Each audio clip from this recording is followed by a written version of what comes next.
Hello and welcome to Gaming Gain. My name is Muzz and welcome to my review of Stranger Things Season 4 Volume 1. Now if you notice I sound a little bit bunged up, that's because I am. Unfortunately I have COVID. This is the first video that I'm recording where I knowingly have COVID. I done a Mental Health Mondays at the beginning of the week where I was feeling a bit iffy and done a test the following day, and yeah, here we are. So I have taken the time where I have been locked in my flat to watch Stranger Things Volume 2. I'm probably going to sneeze at some points during this. And overall, I went into this blind. I didn't know that there would be a Volume 2. So I was starting to feel a little bit towards the end of the season, like, how are they going to wrap all this up? Like, there's so many things that we don't know about yet. And then the final episode came, I was like, there's going to be another, and then yeah, there was a trailer after it, so it all made sense. But I was honestly, so that I wasn't enjoying this, I was enjoying it, but it felt a bit meh, to be honest. And then the final episode hit, and I was like, it all makes sense now. It all makes sense. But we will get to the final episode in a bit. We've got to go through everything. There are going to be spoilers. If you've not seen Stranger Things, please go watch it. It's a very, very good TV show, and I think this one done very well as well. Obviously, looking forward to Volume 2. I mean, is this supposed to be the final season? I'm not sure, but I should have probably looked that up. I've heard people say it is, but anyway. So, I actually had to write some things down because just so many characters that you have to remember, and yeah. So basically, there's three different storylines going on, and I will break them down individually. But to give you an idea of where we are, we're a few years into the future.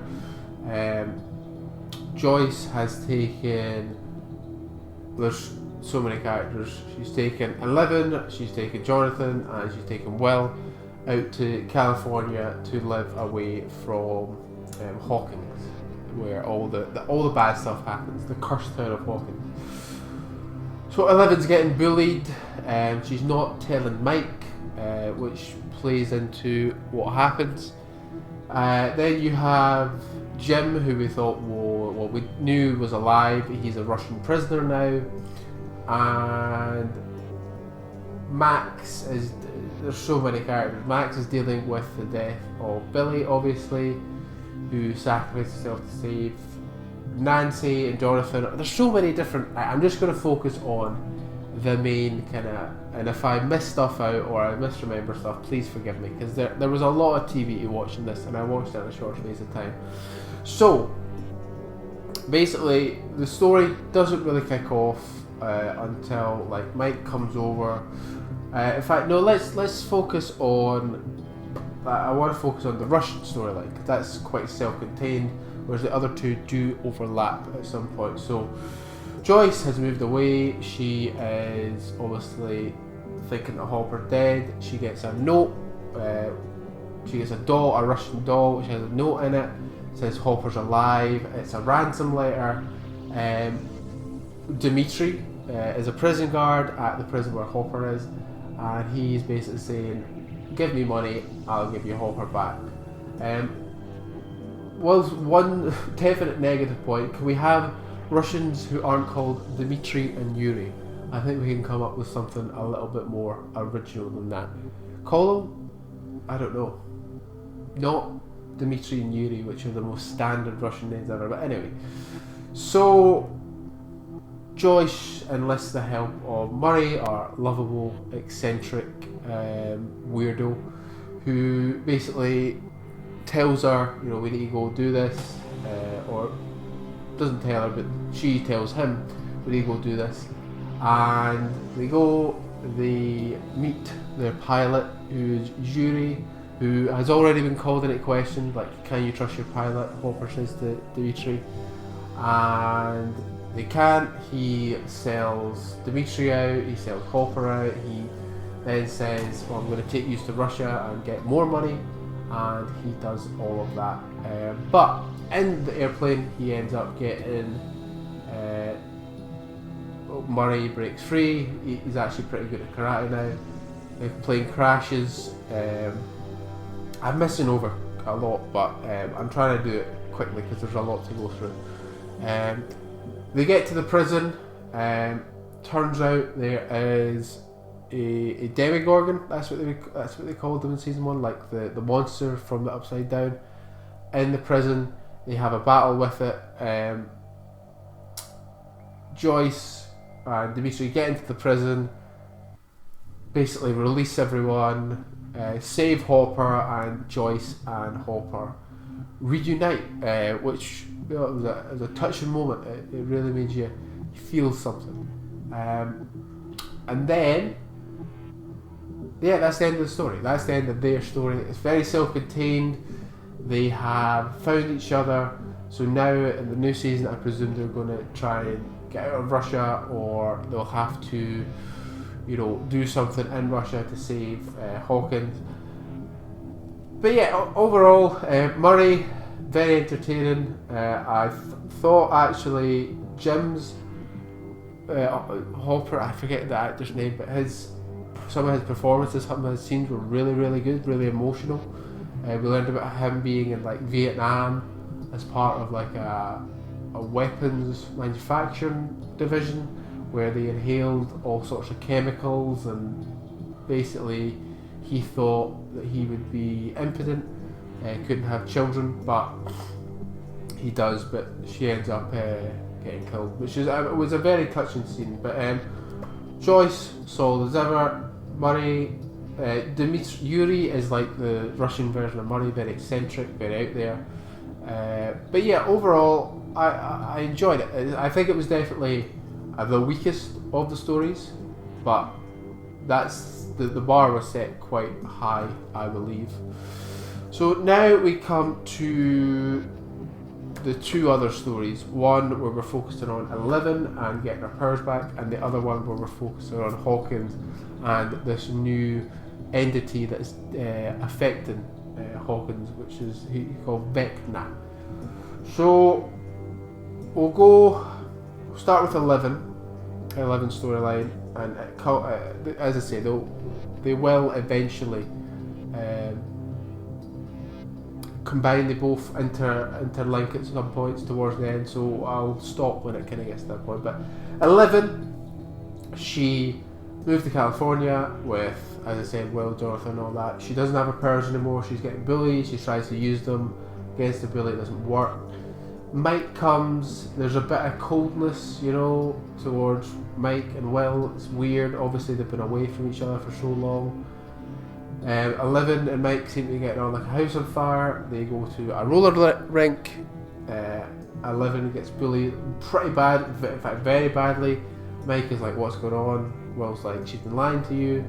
11 had enough, hears the bully taunting her once more and just whacks her with a roller skate, which gets her arrested by the police, which leads to Dr. Owens coming to find her once again and basically saying, I can help you get your powers back, but you need to kind of listen, you need to come now, you can't go see your friends. And this is where kind of Mike, Will and Jonathan kind of fall out of the story a little bit. They aren't really as featured as much. I presume they'll be featured maybe in volume 2, but basically they're trying to figure out where 11 has gone. They go and see, what's her name? Did I not even write her down? Susie from Never End the Story Susie, who helps them out. Basically they find out where 11 is, so that's their kind of arc stopped at that point. So then we find out that Dr. Owens is enlisted the help of Dr. Martin Brenner, who was obviously 11's papa in the facility.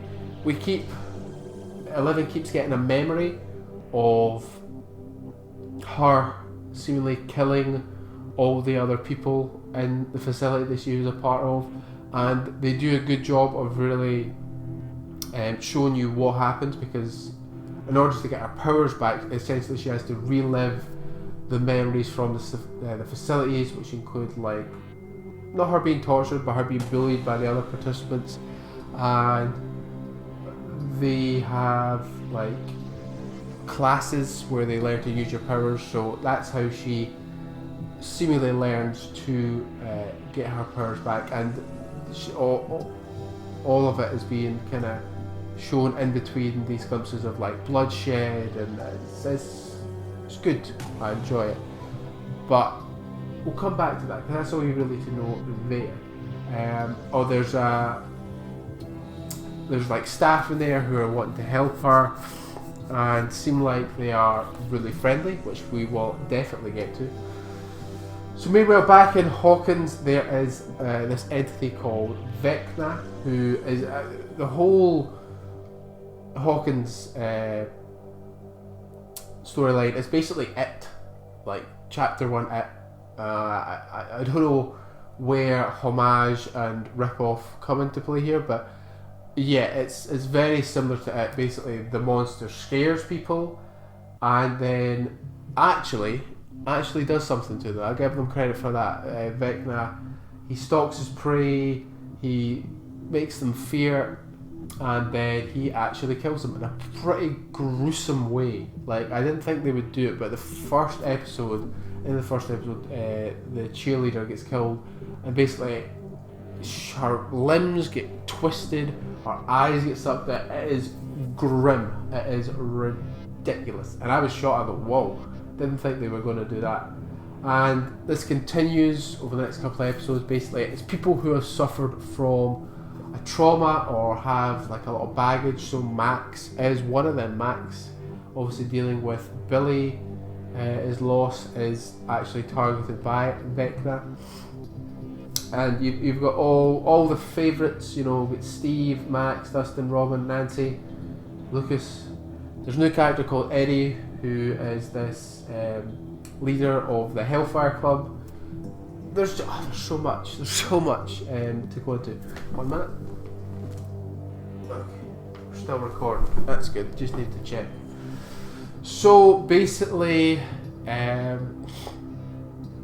find out that this murder was similar to a murder that happened years ago. A guy called Victor was found guilty for it.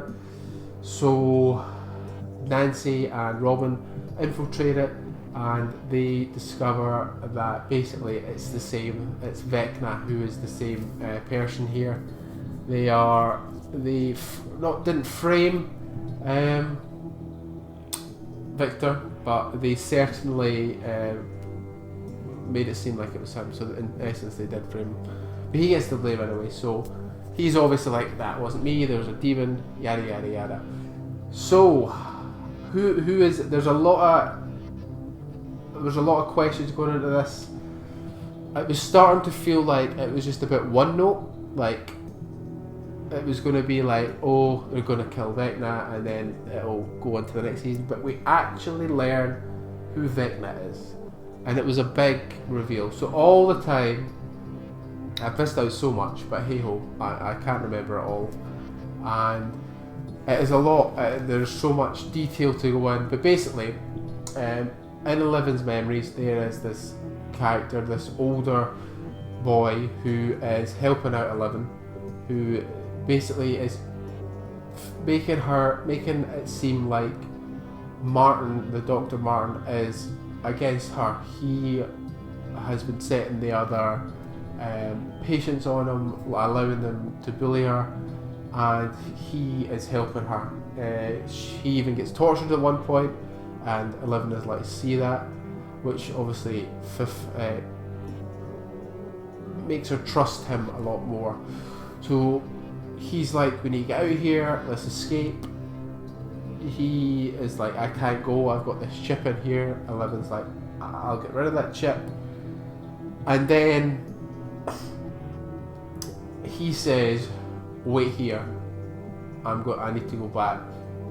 And when we go back, it turns out he in fact was the one. He is number one, but he is the one who killed all the other children, all the staff members, and he is he's number one. so 11's 11, and he is number 1. He was the first patient who had these powers, who the scientists found. He was the first one, and basically him and 11 have a battle, and he's been telling her kind of anger is her biggest strength, when actually it's happiness. That's what it seems our happiest memory ends up overpowering his. And she opens the gate and sends him to the Upside Down, which was a huge... I got Game of Thrones level of like, oh, you know, like, no, maybe not the Red Wedding, but like, maybe the Red Wedding actually, where it was like a huge moment where I was like, oh, this has just made this season really, really good. Before it was just good, but this is really, really good. Good revelation. And we also find out, Nancy finds out at the same time that Vecna is one. They are one and the same. They are the same person. So, all in all, that wraps up the season. Also, Nancy, Steve, Robin, all that go to the Upside Down to face Vecna. That actually portion of the bit was a little bit, because they figure out how to use the lights and how to, but yeah, that was a weird, they went in underprepared basically and had to come back out. Where I think if they saved it, or maybe that's what they're trying to do, they're building it up, next time they'll go in they'll be more prepared, so maybe it'll come. Anyway, I'm going off topic, but yes, so basically the ending of it I thought was very, very good. I thought that the whole revelation of 1 and 11, the revelation of him being Vecna and actually being transported into the reason that we understand about the holes opening up, the gates to the Upside Down, we understand how that was actually opened. It was done by 11, so she seemingly has her powers back and is ready to rock and roll, and I am very excited for the next volume. I hope it's not the last season, but hey ho, if it is, I think it could be a good time to end it, because I often TV shows unfortunately can run on too long and it kind of ruins it, but it might be a good time to end it, I don't know. But that is my thoughts, or that is kind of the story of Stranger Things. My thoughts on it, thought were really good. The characters are still class, they are all very unique, all very, like, they're all grown up and they're all changing, which is good. They're not just staying similar. Like Lucas has become a bit more popular. Max, obviously they address that Max is dealing with Billy's loss. Mike and Dustin are kind of the same, but then they acknowledge that when Mike goes to California, like Will, him and Mike are, so there's a lot of good character dynamics that I really enjoy. The only thing that I maybe didn't enjoy was the whole Nancy, Jonathan, Steve love triangle. Like, it seems a bit forced at this point, but that is my, I guess, biggest gripe with it. The music class, obviously the kind of callbacks to 80s nostalgia is there. Obviously I wasn't born in the 80s, so it doesn't really do that much for me, but I'm sure other people enjoy it. And I will say I love the horror element, a lot more horror this season. It seemed like slower moments where the Vecna was just basically being the clown from it. It was mimicking people, he was making people relive their worst nightmares, making them very scared before actually doing the business and killing them. That's clown from it could really take something with Vecna, actually getting the job done. It's funny, it's still very funny. The characters, the storyline's still good. It's still off the walls, but it's done in a way that it's done very well. I would say it's done well. There's my first cough. But yeah, that is kind of all I have to go on. What did you think of Stranger Things? Did you like it? Stranger Things season 4. Did you like it? What was your thoughts on it? Have you seen it? Are you looking forward to volume 2? If you are, let me know down below. And with all that said, also have to say any thoughts, comment, general thoughts and remarks, leave them below. Thank you very much. Bye bye. I need a tissue.